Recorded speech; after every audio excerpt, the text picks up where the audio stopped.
Look, if you wanna expand your mind and go the distance, hey, then join the Resilient Empress. It's time to revive, to restore, renew your mind. I know that you can show more, yeah, great. Forget about yesterday. I was just making a way for a better day, great. Don't let yesterday get in the way today, because you'll be great. Greater than yesterday, no disappointments, no broken promises, no mistakes. Yeah, you'll be great. Yeah, you'll be. So you could be great. I know that you could be great. Hey everybody, this is Siobhan. I am Siobhan Goodwin, the Resilient Empress. Thank you for coming to my page. I don't know if it was by mistake or on purpose, but if you are liking what I'm talking about, please subscribe and you can get notifications when I post. So subscribe, like, I appreciate it. But the reason I'm posting this video today is because I made a post on my Instagram page and it said, you have to conquer you first. And underneath my post, I said, stop looking to everything and everyone outside of you to get that fix.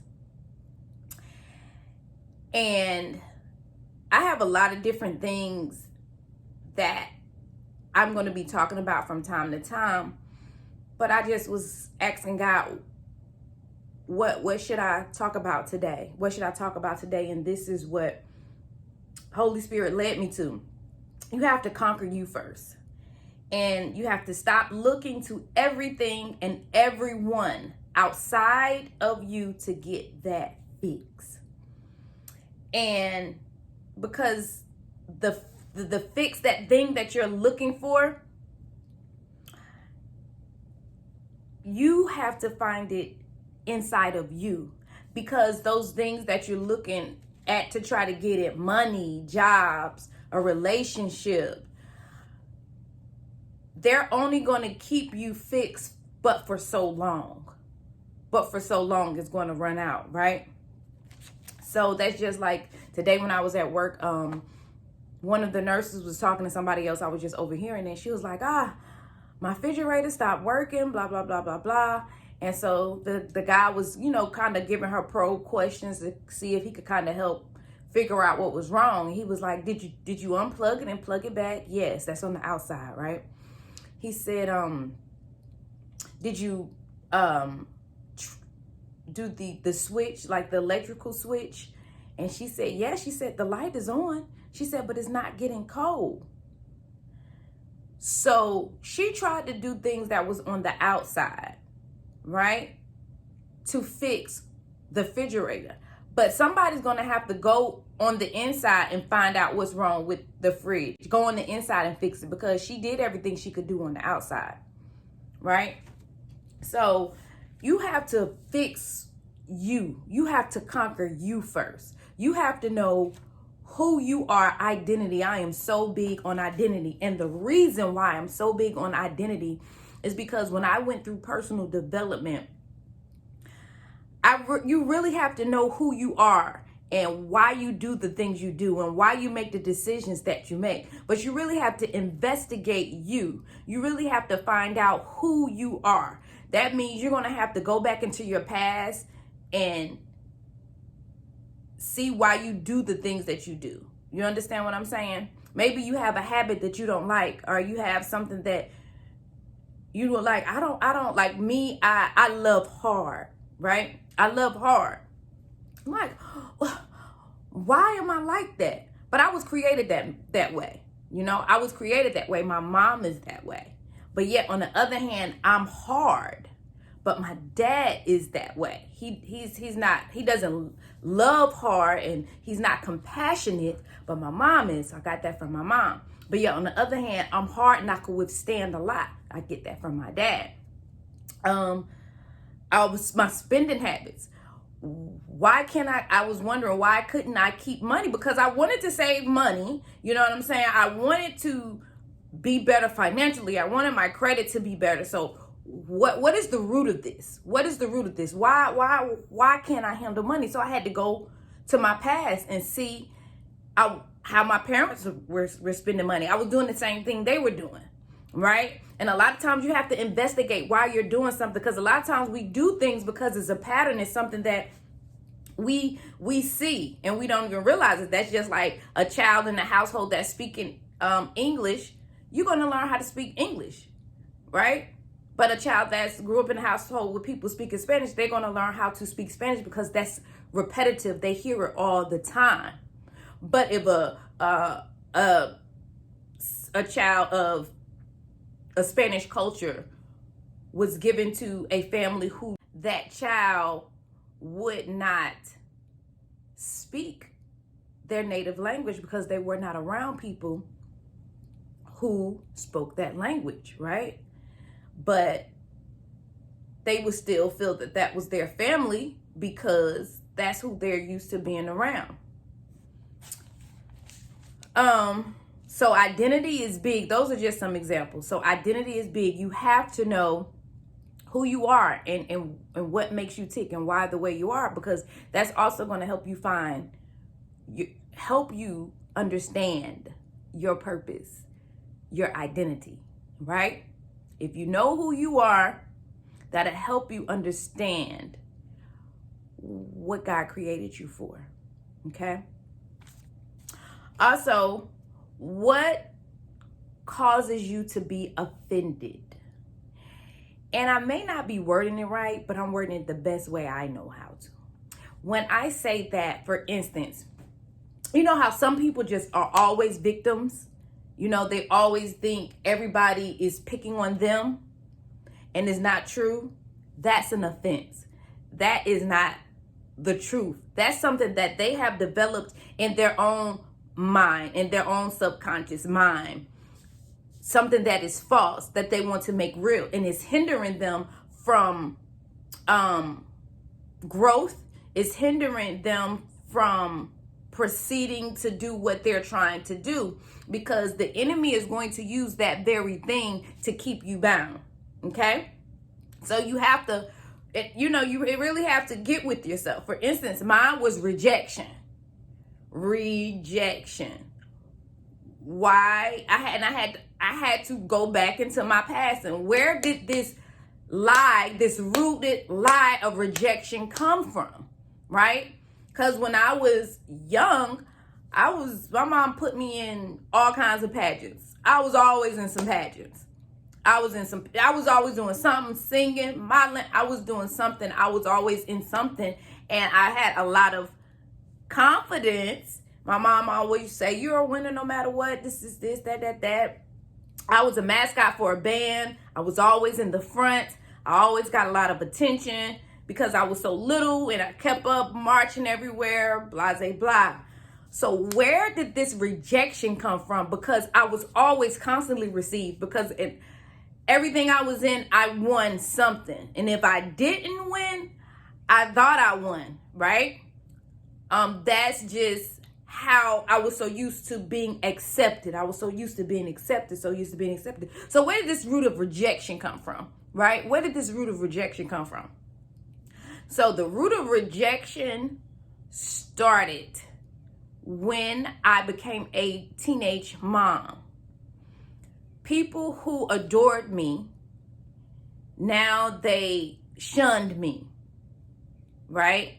So that's where that lie, that rejection came from. So I automatically started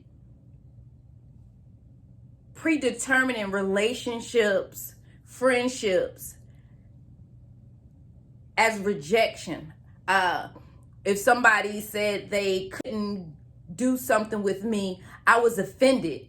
Like, I felt rejected. And just because somebody can't do what you want to do shouldn't have caused me to be rejected. I have to understand that people have other things to do.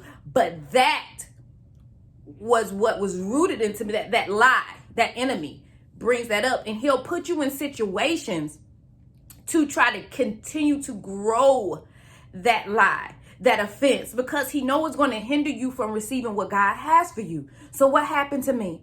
Relationship after relationship after relationship, rejection. I kept getting in horrible relationships and feeling rejected, feeling like I was nothing.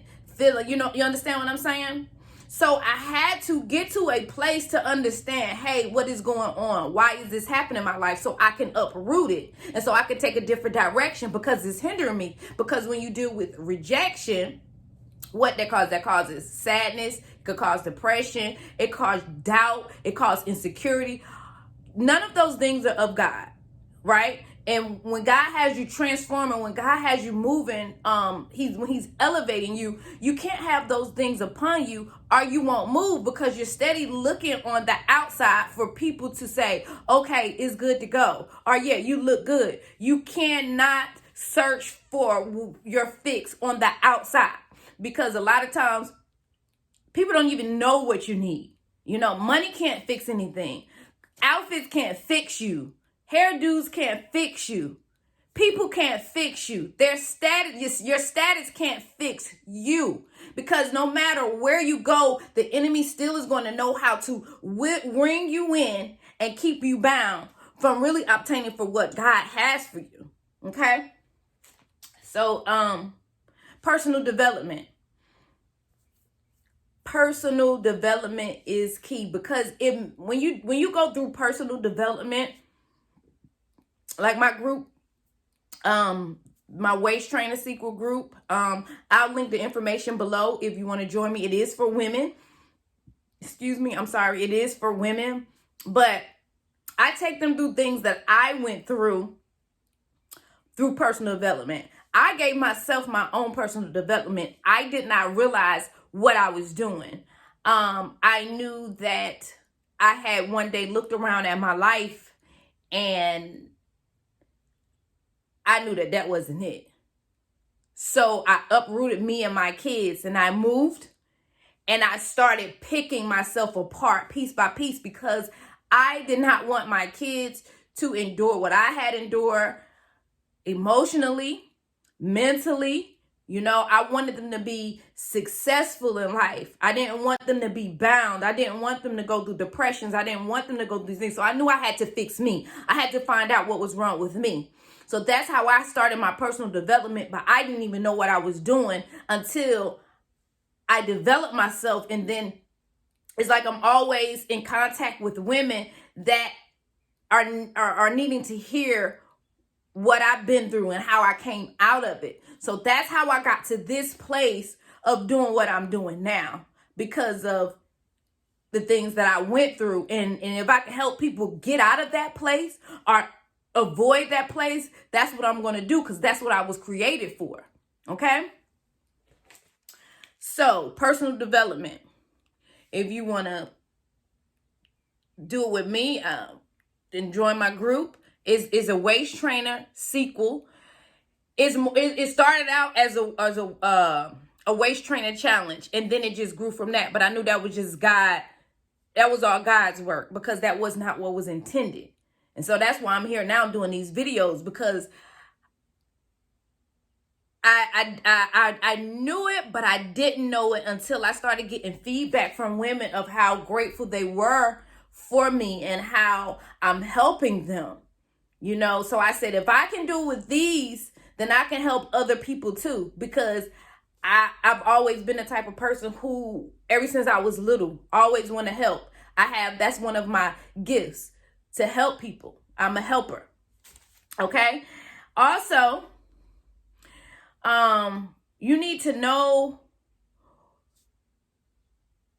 different things that make you need to know what makes you mad. What makes you sad? What makes you hurt? What encourages you? What makes you happy? What brings you joy?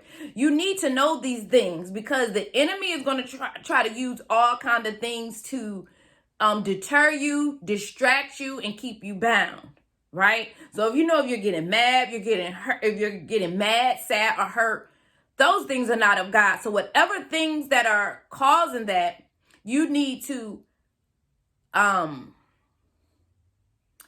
separate yourself from those things or those people. Now, sometimes we do encounter things that we have no control of, but you have control over you. You have control over you telling yourself, this is not true. This is false. I should not be feeling this way. Different things that may happen to make you feel mad, sad, or hurt, because we don't want to harbor those things. We are all human. We all go through things. You're mad. Don't be mad longer than a day. You're sad. I can't say don't be sad longer than a day, because what if you lose the loved one or different things? But different things may hold different situations, but we can't dwell in these places for too long, because that's where the enemy gets a hold of us, to keep us bound, to keep us from not moving forward for what God is calling us to do. You know what I'm saying? And stop depending on your 5 senses. What are your 5 senses? Smell, taste, sight, touch, hear. Stop depending on your 5 senses to determine who you are, because the enemy uses all of these things to lie to you. Everything that glitters is not gold. Everything that looks good is not good. Everything that tastes yummy is not good for you. Everything that feels nice is not good for you. And everything that you hear is not true, right? So you got to understand, you may hear some things that are discouraging. The enemy will bring people in your life to say something to you to try to bring you, to make you be discouraged. So that's a lie, right? The enemy, say if you're working out, and you just want some of that strawberry shortcake. Yes, it tastes good, but do you need it? No.